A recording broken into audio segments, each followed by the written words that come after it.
तमाम तरह के जितने अपराधी हैं, बिहार की जो समस्याएं हैं उस पर बात कौन करेगा। बिहार को स्पेशल स्टेट के दर्जा की बात कहते हैं। अगर ये काबिल होता, निकम्मा है, खुद भाजपा के लोग कहते थे ये अयोग्य है, तो अयोग्य एक आदमी को जब आप गद्दी पर सुयोग्य बनाइएगा रिश्वत लेकर, तो वो इसी तरीके का। आखिर में ये बता दीजिए, सम्राट चौधरी ने जो जिस बयान को लेकर के, जिस मैनिफेस्टो को लेकर के वो बिहार के सत्ता में आए हैं, हालांकि कहा जाता है छीना गया है, लेकिन उस पर कामकाज न करके, लेकिन खुलेआम जो है बुलडोजर नीति, खुलेआम जो है एक रंग को लेकर के आप मार दो, ये क्या दर्शा रहा है बिहार के अंदर? एक बात बताओ, धरती बांटी सागर बांटा, मत बांटो इंसान को। क्या अब तो आप रंगों के आधार पर, अगर इंसानों का हरा रंग हमारा नहीं है, हिंदुओं का नहीं है, हरा रंग क्या मुसलमान ही यूज करते हैं? लेकिन आरजेडी पर टारगेट है। कुछ पर टारगेट नहीं है, आरजेडी का प्रोडक्ट है वो। उसका बाप, उसकी माँ सब आरजेडी की नेता रही है। खुद आरजेडी में वो मंत्री रहा है, खुद आरजेडी में जब था नहीं था तो लत लुत बाई मरले पर जाए, डीएनए चेंज कर लोगे क्या तुम अपना? अरे भाई, तुम अपने पिता के ही तो बच्चे कहलाओगे। जब बाप और माँ दोनों आरजेडी की नेता रही है और उसके बाद खुद आरजेडी के नेता रहे हैं, तो आरजेडी से वो उसका वीडियो नहीं देखे थे आप कि हम तो लालू यादव को गाली दे दे के मुख्यमंत्री बन गए? तो भाई उसका काम क्या है? लोगों को दिग्भ्रमित करना, यही दिग्भ्रमित कर रहा है। बेतुकी सवालों का जवाब आप लोग पूछते रहते हैं। एक बात बताइए, आप देश की राजधानी दिल्ली में रहते हैं या नहीं रहते हैं? आपने लगातार देखा होगा, जब प्रधानमंत्री की रोड शो होती है, जब मुख्यमंत्री योगी आदित्यनाथ जी का रोड शो होता है, तो क्या लोगों को परेशानी नहीं होती है? आप जवाब दो। यह धार्मिक आस्था का सवाल है। और जिस सबसे दो कारण बताता हूं आपको, सबसे बड़ा कि योगी आदित्यनाथ जी तथाकथित हिंदुओं के ठेकेदार बनते हैं, जो है नहीं। जो अपने आप को मुख्यमंत्री के पद से भी बड़ा समझते हैं, वो है नहीं। ना ही वो हिंदुओं के ठेकेदार हैं और ना ही वो देशभक्त हैं, राजनेता हैं, क्योंकि उनमें नैतिकता है ही नहीं। योगी आदित्यनाथ जी, आप हमेशा भगवा धारण किए रहते हैं, और भगवा त्याग, तपस्या, बलिदान, क्षमा, परोपकार के लिए जाना जाता है।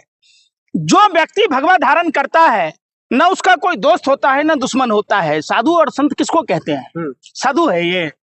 अरे 70 से अधिक धाराओं में मुकदमा दर्ज है इस पर, तो ये साधु है। अरे भाई, कौन हिंदू हृदय सम्राट?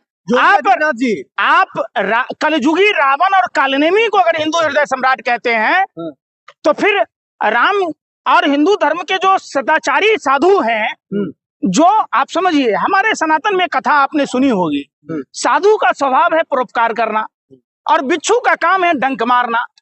साधु ये बात जान रहे कि बिच्छू डंक मारेगा, फिर भी बार बार बिच्छू को बचाते रहे। क्यों?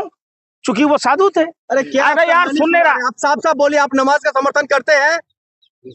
आप साफ साफ बोले तुम नमाज का विरोध करते हो? तुम नमाज का विरोध करते हो तो प्रधानमंत्री के काफिले का विरोध क्यों नहीं करते? मुख्यमंत्री के काफिले का विरोध क्यों नहीं करते? चुनाव प्रचार के दौरान या तमाम जो मंत्री, नेता, विधायक के यात्राओं के दौरान जो लोगों को तकलीफें होती है, उस पर सवाल क्यों नहीं पूछते? जिस संविधान पर हाथ रखकर योगी आदित्यनाथ ने कसम खाई है, उस संविधान की कसम खाकर बोले कि उस संविधान में क्या धार्मिक स्वतंत्रता की आजादी नहीं है? अरे स्वतंत्रता के नाम पर आप दंगा ही फैलाएंगे, खराब करेंगे। नमाज पढ़ने से दंगा फैल जाता है? सड़क पर पढ़ने से दंगा फैलता है। एक बात बताओ। अरे यार, सुन तो लो यार, सुन लो। तुम्हारे जो चाचा हैं छोटा फेंटा, क्या उनको नहीं मालूम है कि उत्तर प्रदेश राज्य धार्मिक न्यास बोर्ड के अंतर्गत जब किसी भी धर्म के लोगों को जब त्योहार आता है, तो धार्मिक न्यास बोर्ड का कर्तव्य बनता है कि उनके धर्म के जो त्योहार हैं उसको मनाने में पूरी समर्थन करना। फिर आप लोग यही हिंदू मुसलमान का एंगल ढूंढ रहे।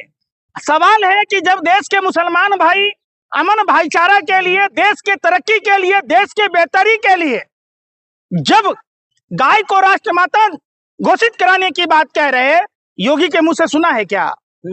नाम योगी रख लेने से थोड़ा ना हो जाएगा।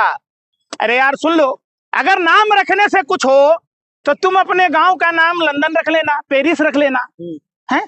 तुम अपने आप को मियां मिट्ठू बन जाओ, कहो कि हम योगी हैं, बहुत बड़े सनातनी हैं।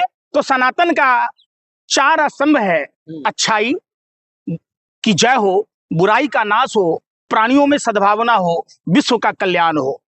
तो जो सनातन पूरे विश्व को, पूरे धरा को अपना परिवार मानता है, जो सनातन ये संदेश देता है कि हर जीव में ईश्वर का वास है, तो एक बात बताओ, वो जीव नहीं है? अरे भाई फिर वो पूछ हकलाओ मत, हकले। तुम जानते हैं तुमने कितना दलाली खाया, इसलिए हकला रहे हो, तुम्हारे मुंह से आवाज नहीं निकल रही है। तुम हकला जो रहे हो ना, तोतले बन रहे हो ना। तुम लोगों की औकात वही बलूच पाकिस्तानी आके तुम्हारी ऐसी तैसी करके जाता है, तुम्हारे पप्पा की भी करके जाता है, और पूरे देश का अपमान करवाते हो। अरे सड़क चलने के लिए, नमाज पढ़ने के लिए नहीं है। तो सड़क भी किसी नेता मंत्री के काफिले के लिए 2-2 घंटा बाधित करने के लिए नहीं है, किसी नेताओं की बाप की सड़क नहीं है। देश के जनता के टैक्स के पैसों से बनता है, और हर धर्म के लोगों को अपनी धार्मिक स्वतंत्रता की आजादी अगर उनके धार्मिक स्थानों में नहीं है तो सड़क पर कर सकता है। जो भी लोग विघ्न डालेगा उसकी खैर नहीं। तो सड़क मुसलमानों का हो गया है? सड़क मुसलमानों को हो गया, ये कह रहे हैं आप? अच्छा तुमको बड़ा पता है यार, कहाँ से सीख के आए हो? व्हाट्सएप यूनिवर्सिटी से ज्ञान लेके आए हो क्या? अरे यार बेशर्मो, भाजपा IT सेल के दलाल की तरह काम करते हो, तुम पत्रकार दिखते हो क्या? अरे तुम पत्रकारिता की आड़ में आतंकवादी हो, लश्कर है नोएडा के आतंकवादी हो। तुम देश को कब तक जलाते रहोगे? तुम्हारा सवाल होना चाहिए, पेट्रोलियम पदार्थों के जो दाम बढ़ रहे, क्यों बढ़ रहे? प्रधानमंत्री को क्या नहीं वैश्विक संकट के बारे में मालूम था? तुम्हारा सवाल यह होना चाहिए, लेकिन तुम्हारा सवाल ये नहीं है।